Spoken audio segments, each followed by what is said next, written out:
Assalamu alaikum, Mansour. How are you? Alaikum salam. I'm good, thank you. Thank you so much for being here. We're so glad that you're able to join us. It's a pleasure. It's an honor. Thank you for having me. I think last night was a really tough night. I think we've all been worried about you. So thank you so much for joining us. I think everybody is just glad to see you here. So thank you.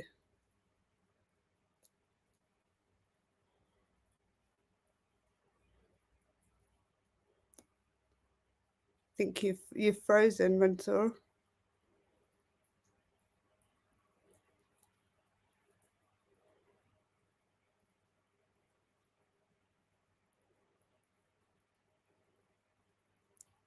It's got a bit of a technical glitch.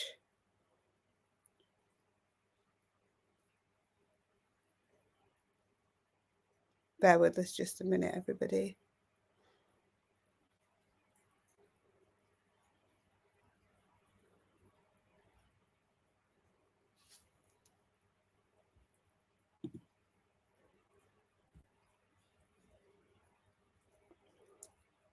Just bear with us a second, and Mansour will just join us. I think we've just had a bit of a technical glitch.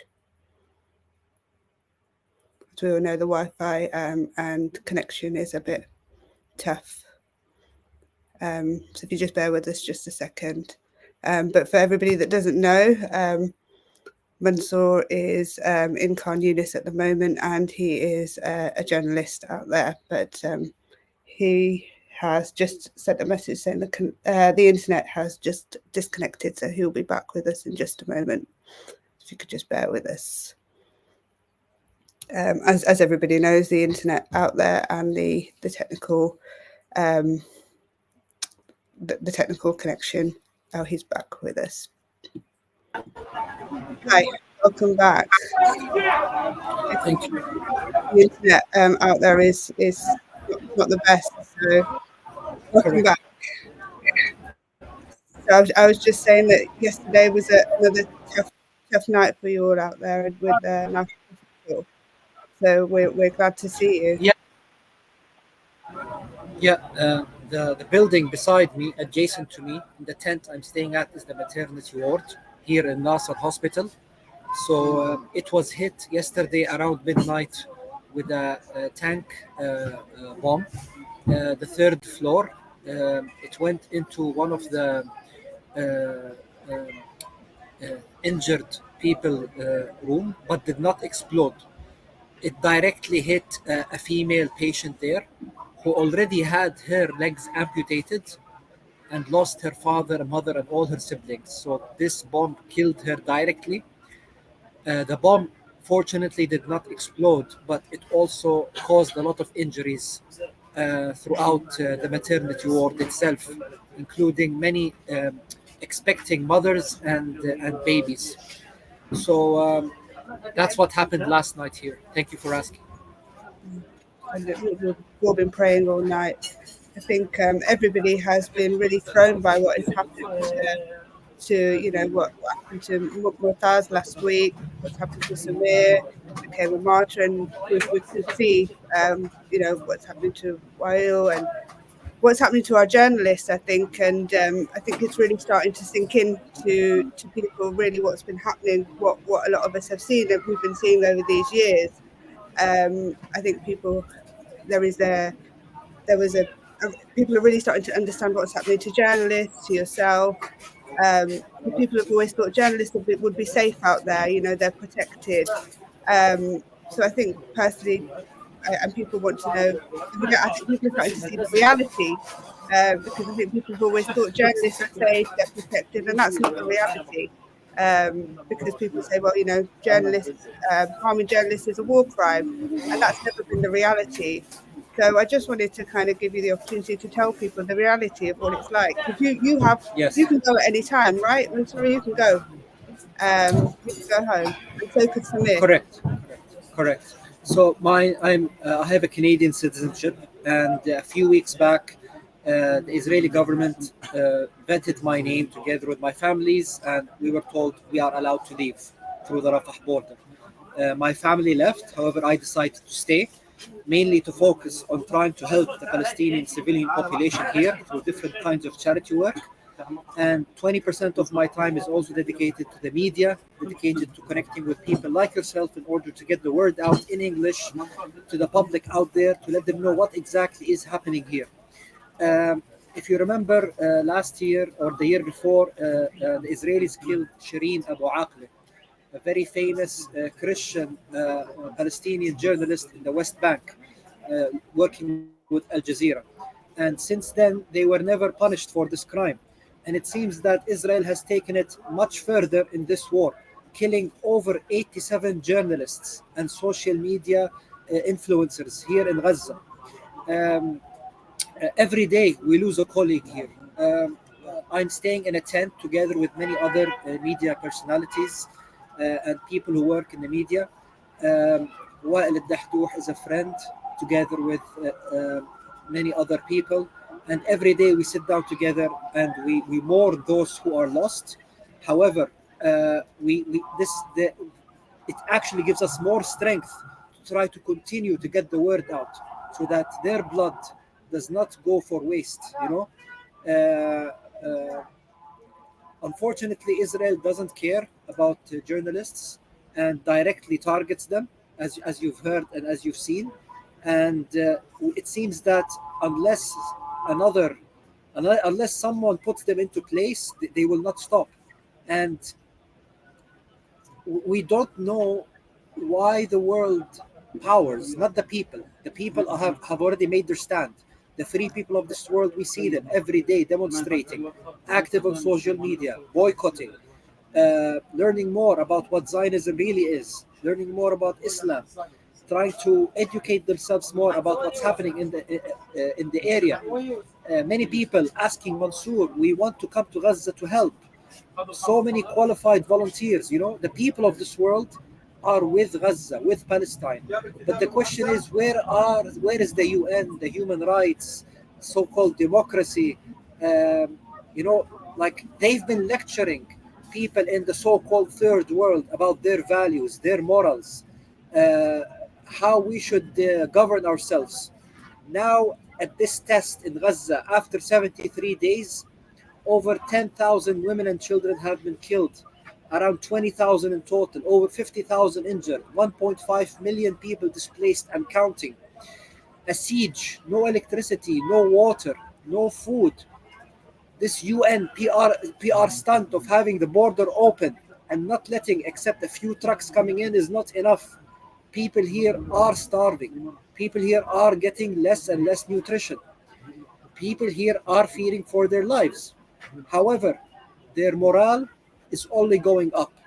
Despite all of these challenges, they are strong Muslims. They believe that whatever better is coming, inshallah. And similar to the women in labor beside us in this building, going through the pain and agony of delivering a baby, the Palestinian people here are going through this pain and are seeing light at the end of the tunnel. And soon Palestine will be free. And together with the whole world, we will ensure that it is free from this corrupt, man made political, economic, and social systems. Inshallah. And I think you just touched on it there, because we are a lot of people are talking about the bombing, and they are talking about, but the humanitarian crisis is equally as bad, with the lack of food, the lack of water, the lack of, and I think that's something that people are not talking about enough. The humanitarian crisis that is happening out there as well, and the lack of the likes of the UN, and the lack of aid that is coming in. You've just said it's coming in, but it's not enough, right? And Correct. So what happens right now is there is like thousands and thousands of trucks outside of Rafah border, and the truck gets checked by the Egyptian authorities. After that, it gets vetted by the Israelis. Now the Israelis have the authority to not allow the truck to go in, to empty the truck, to keep the truck with hold, and then let it pass weeks later. So they have the full authority to control whatever comes into Gaza. And even after that, it doesn't go directly to the Palestinian people. It goes to a third party in the UN or the Red Cross. It goes to their warehouses, and then they decide when and where it will be distributed. So many of the trucks that have reached, they have been empty, only 2 or 3 pallets in them. Many have expired food. Many have things that we don't need, like gloves, like masks, like linen wraps for the dead.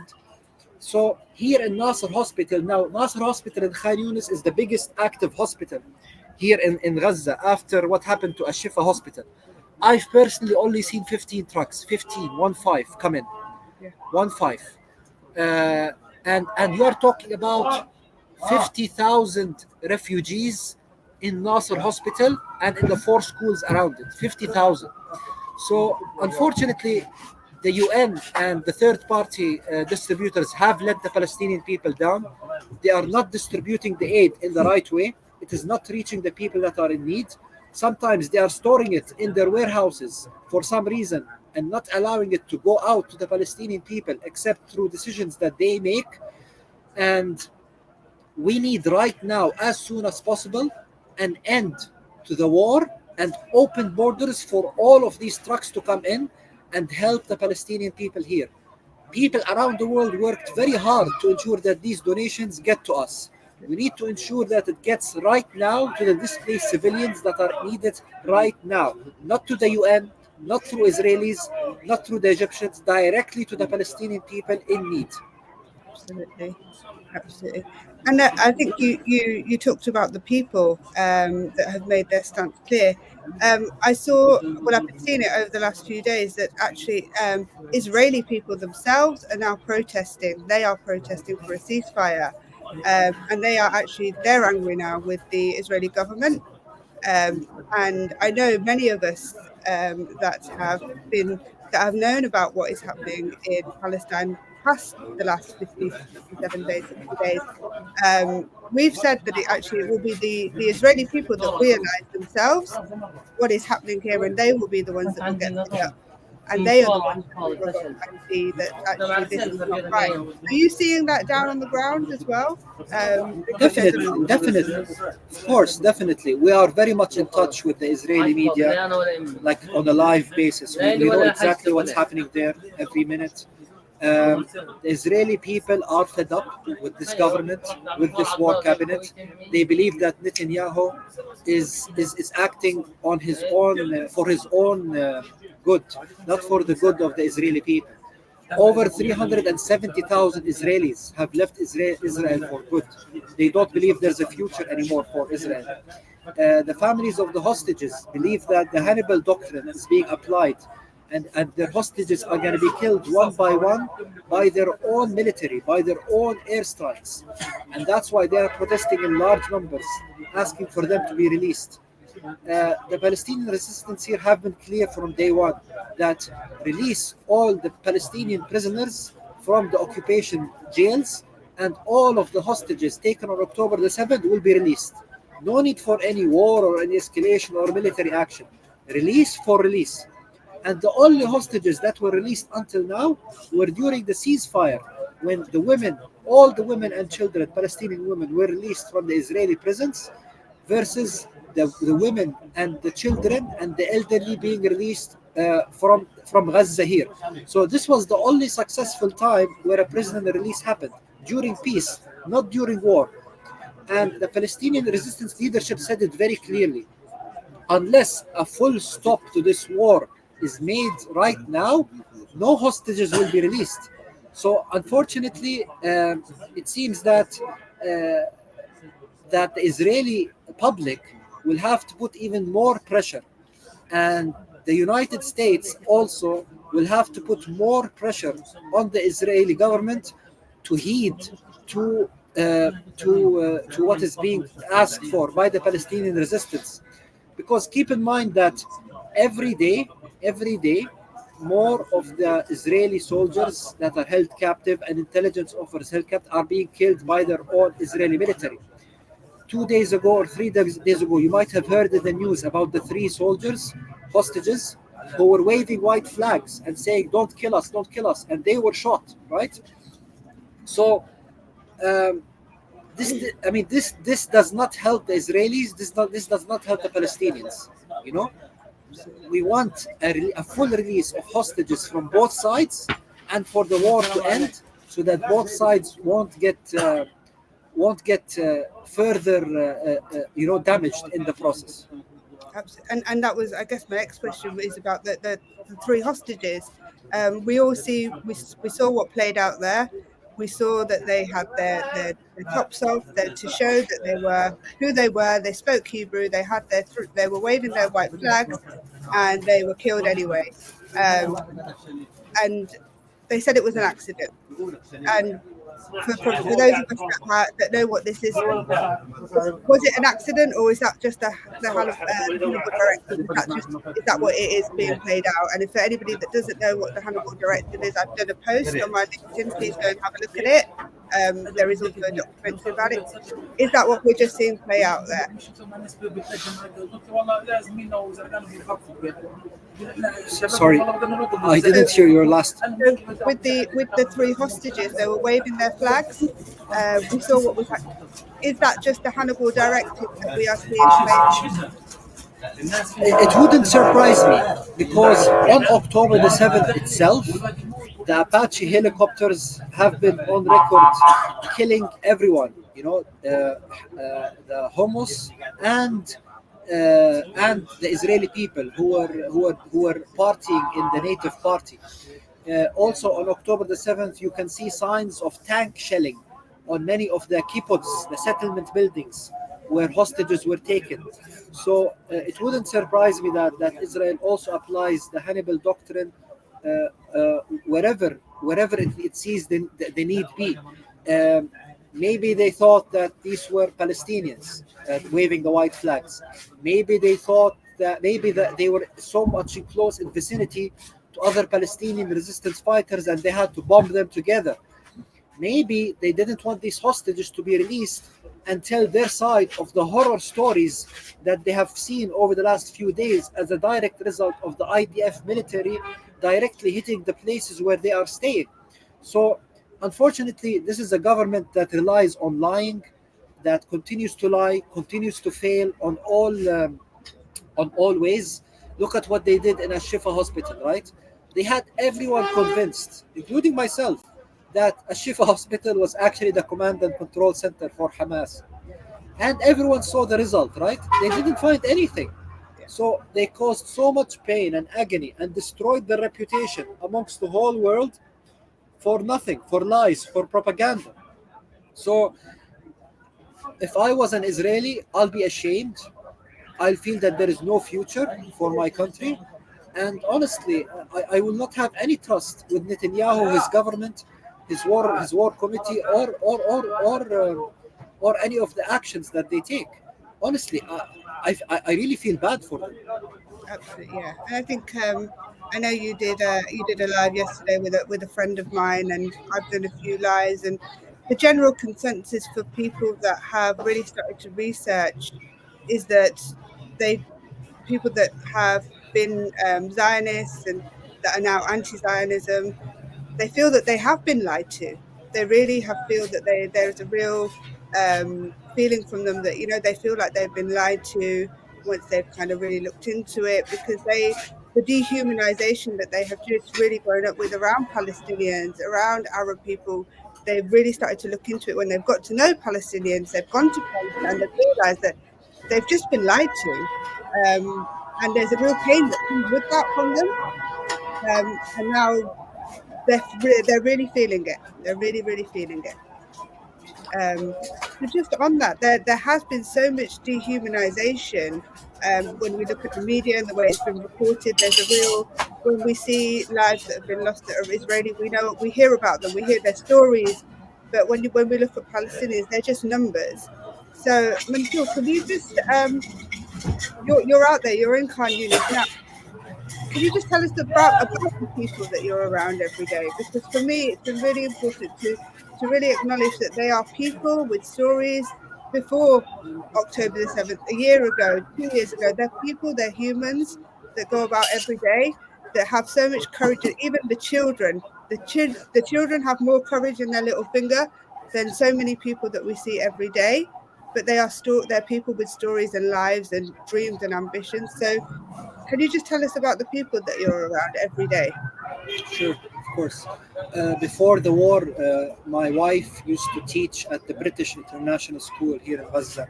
And my children used to go to that school. And during the course of this war, they have lost many of their classmates and many of their teaching colleagues. Um, this definitely hurt my family a lot because these are people that they saw every day. They dealt with every day for the last 2 years. So children with international passport holders, even like instead of the countries trying to evacuate them, they are actually assisting the Israelis into bombing their own civilians. Being also here in the hospital, every day I see ambulances coming in carrying those that have been killed, those that are injured. One of the scenes that will not leave my mind is that of a young girl overseeing the bodies of her father and mother, asking them to wake up, asking them to, it's time to go back home. Why are you still asleep? Another scene is a woman who was killed. Her stomach was open, and in addition to her being dead, her her her infant that was in her belly had also lost his life. Um, Another image was that, and this was, I think, the first image that I shared on my first live with Al Jazeera. I did like 25 different interviews with Al Jazeera. The first live I did with them, I showed them the image of a small hand, a 1-year-old baby's hand that has been cut off uh, as a result of an Israeli airstrike here on them. Um, like some, I'll also give you some positive, some things that are positive. Like every day, we wake up here to the smell of bread being baked. People are always finding different ways in order to continue to survive. So right now, we have every person is like doing something dedicated to a certain profession. So we have some people dedicated to baking, some people dedicated to ensure that everywhere it's clean, right? The place is kept hygienic. We have people dedicated to ensure that the different charities, the different donations get distributed to the right people. We have people to ensure that water is being filtered and provided to the people. So it's like a beehive here. Everyone is trying to do something in order to help this community to get through.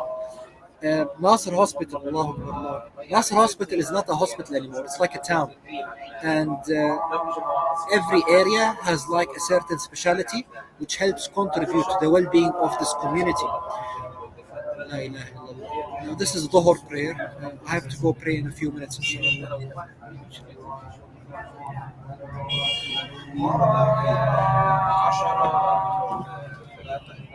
Sorry, go ahead.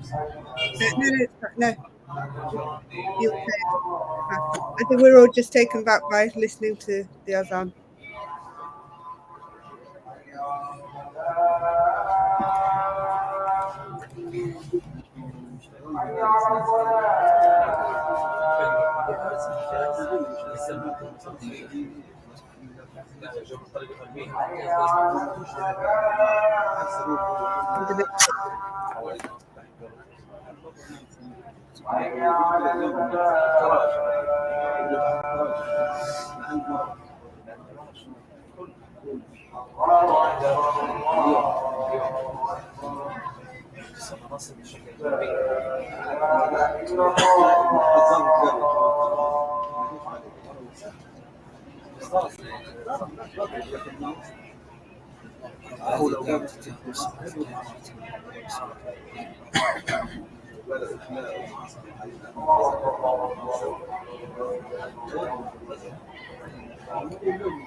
So because it's a time of war, they do the iqama directly after the adhan.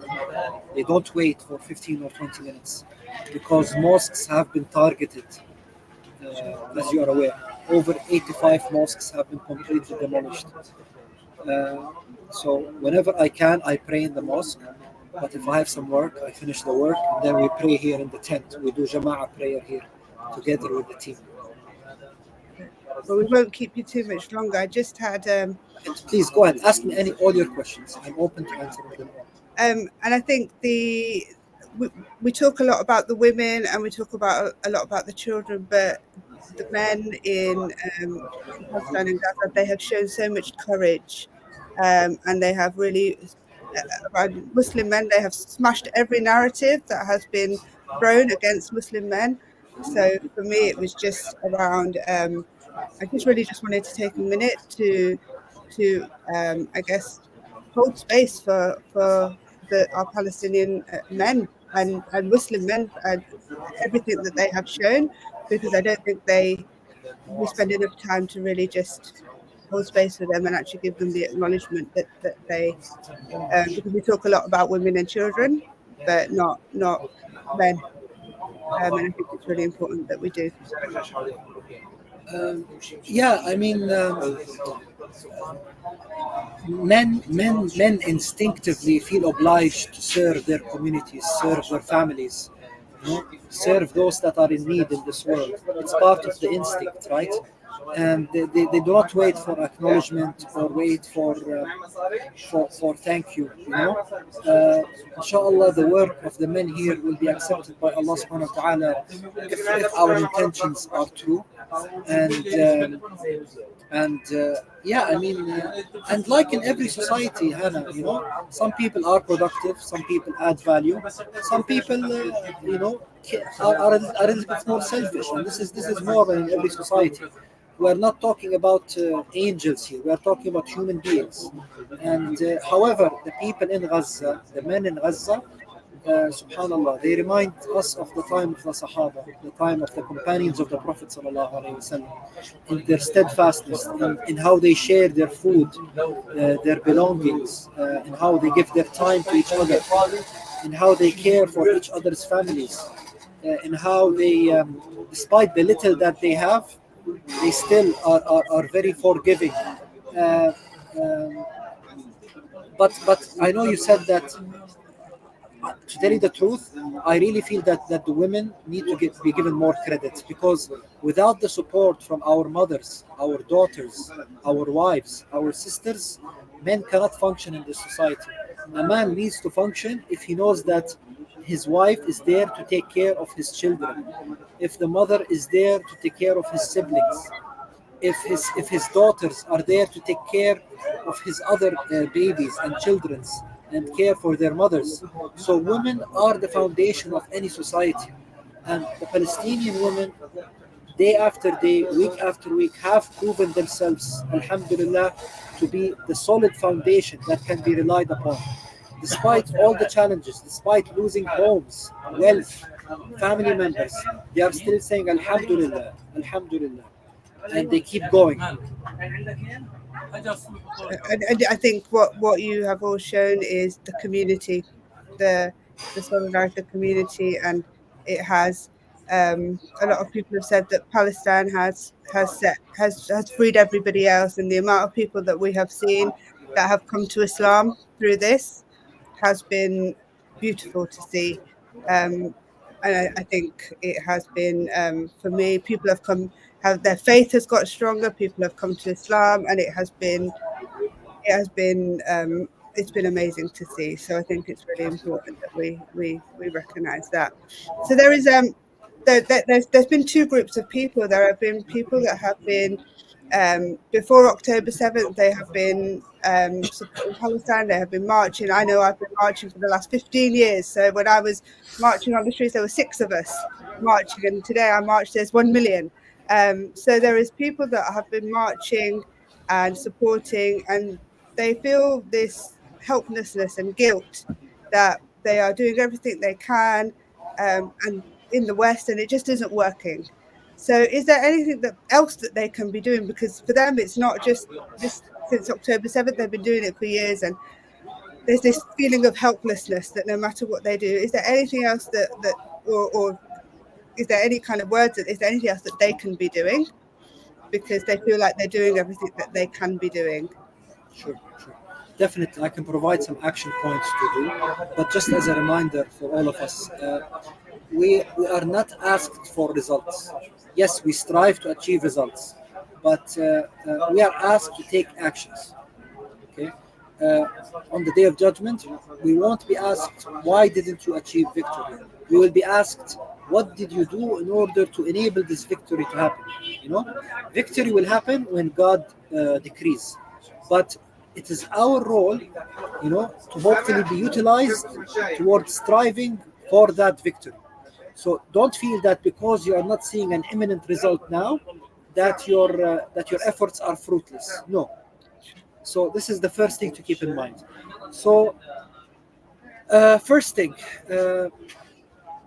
I mean, look how the media narrative has changed. In the official media stories, it changed 180 degrees. I remember the first 2 weeks I started doing this work.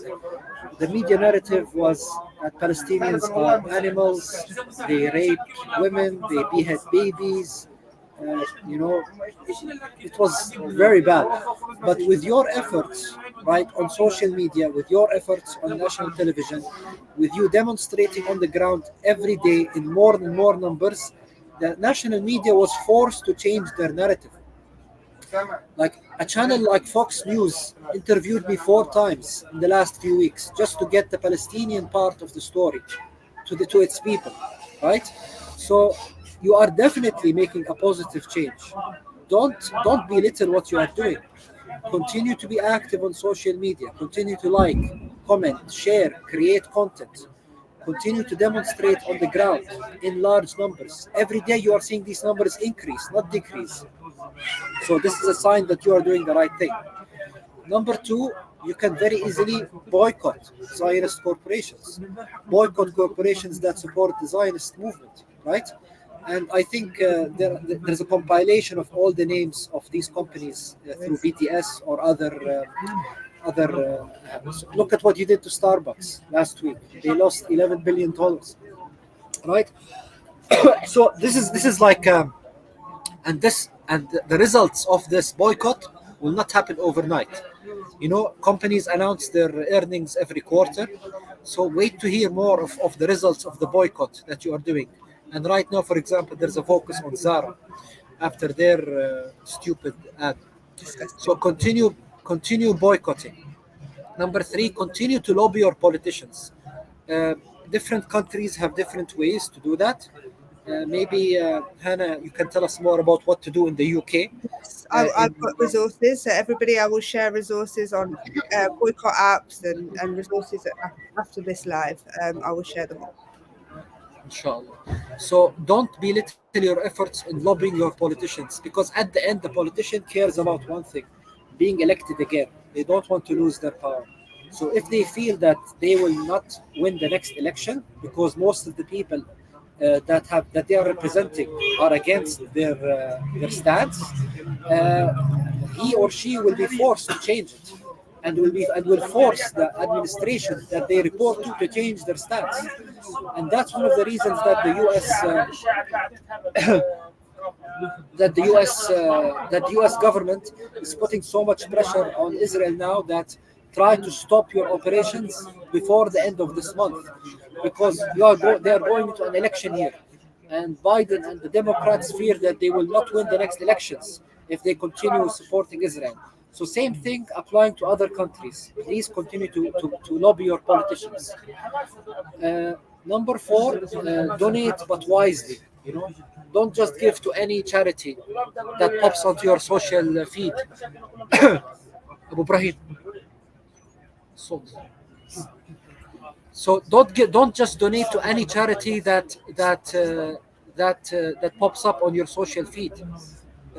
Don't just give to, especially charities that don't have a good record of getting support directly to people on the ground here.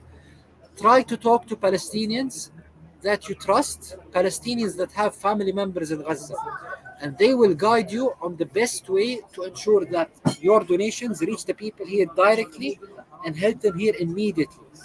So donate wisely. Another point that you can do is to continue to learn and educate about three things. Number one, what Zionism is. Zionism is not the same as Judaism. They are two very, very different things. Very different things. So please learn more about what Zionism is, and it will then explain why the Israelis are acting the way they are acting. Number two, this didn't just start on October the 7th, it started much way before that. So learn about the history of the Palestinian-Israeli conflict. Number three, learn more about Islam.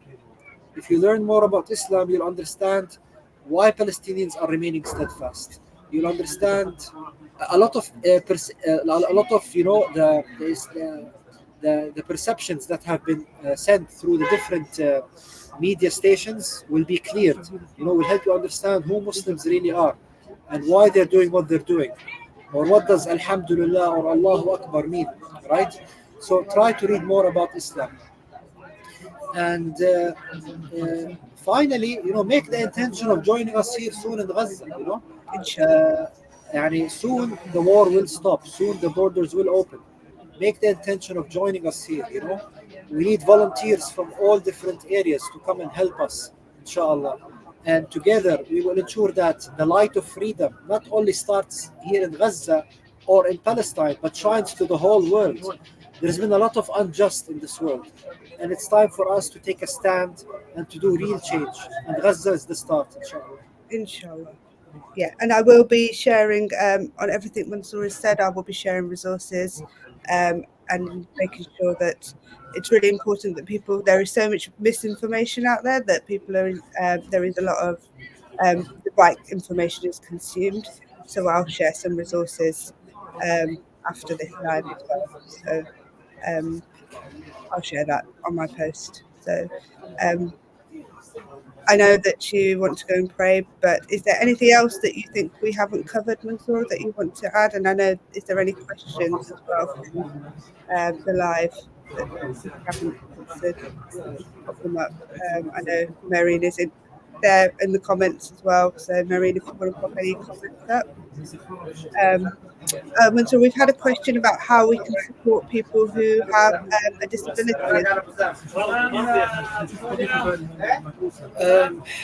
There are many societies here that care for the disabilities. The disabled people here are given a priority when it comes to treatment, when it comes to having like wheelchairs or artificial limbs. There is a lack of mental disability care. I think that's an area of focus that we should focus on post-war. Like in the hospital here, for example, there are places for disabled that they can easily access, like without stairs. There are bathrooms, especially for the disabled. I'm seeing a lot of support for people who are disabled here on the ground, even though the war is still ongoing and there are a lot of priority issues to be taken care of.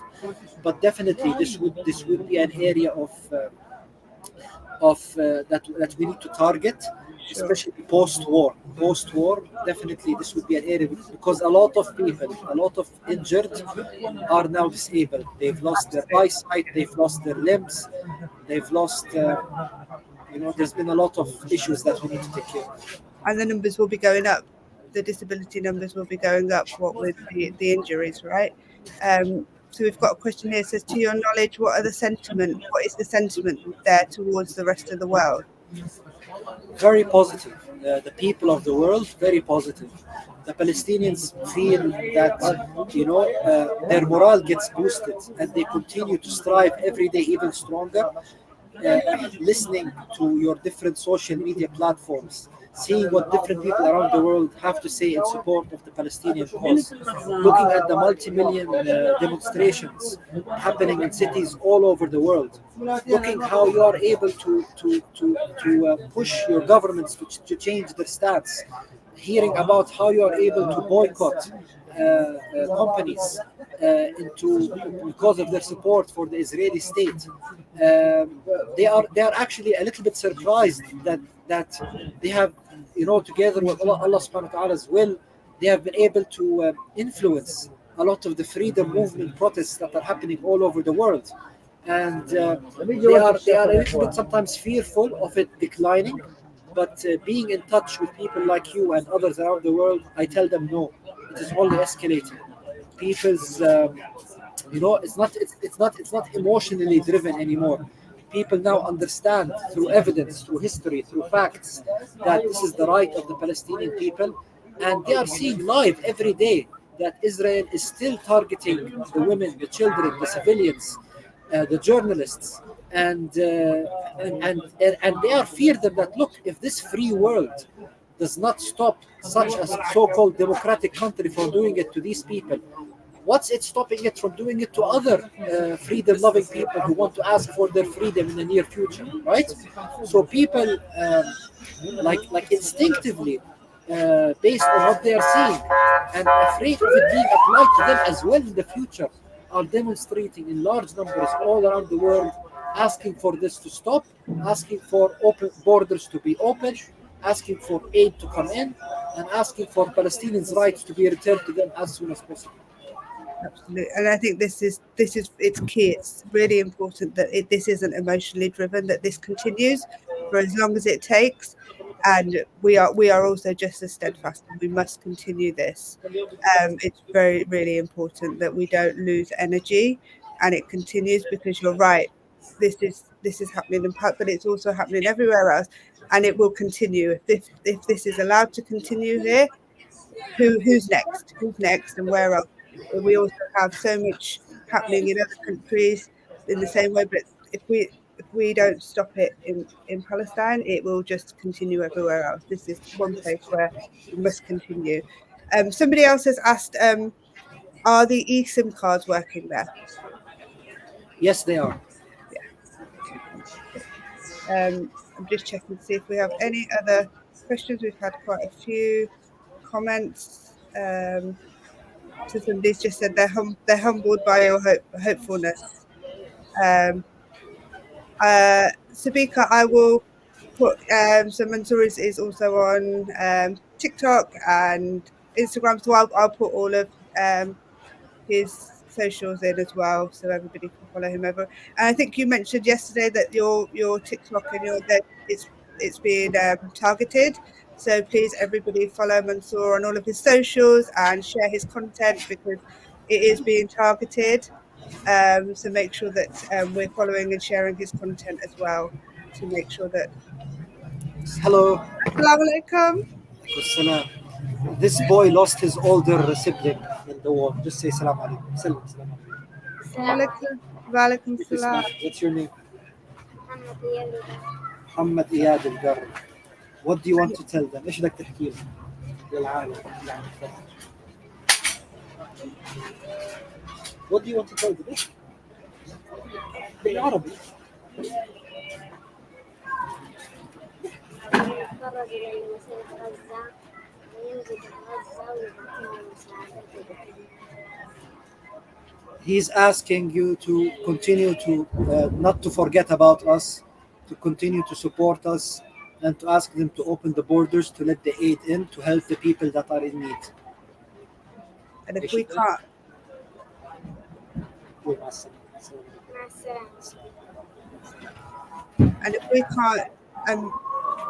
to know what he has, and the smile that he still had on his face, if we cannot continue for that boy, then what are we doing? What are we doing, right? Then we have to really start asking ourselves, as people in the West, as human beings, as Muslims, what are we doing? He's still with a smile on his face. We have to ask ourselves what we're doing as human beings. We have no excuse. We have to continue. And I think that says it all. That says it all for me. Thank you very much, Hannah. It's been an honor. It's a privilege to connect with you. Thank you to all the free people around the world who continue to support us in any way possible. And yes, please continue to amplify the voices of the Palestinian people here. We are relying on you to ensure that we continue to put the pressure to ensure that the right thing happens here as soon as possible. So thank you all for your time, and hopefully we can still stay connected on different platforms. This platform is here whenever you, as often, and it's my duty, it's our duty, Mansour, my brother you are, whenever it's here. Thank you so much. Thank you so much. Assalamu alaikum. Peace Assalamu be alaikum. upon you. And you.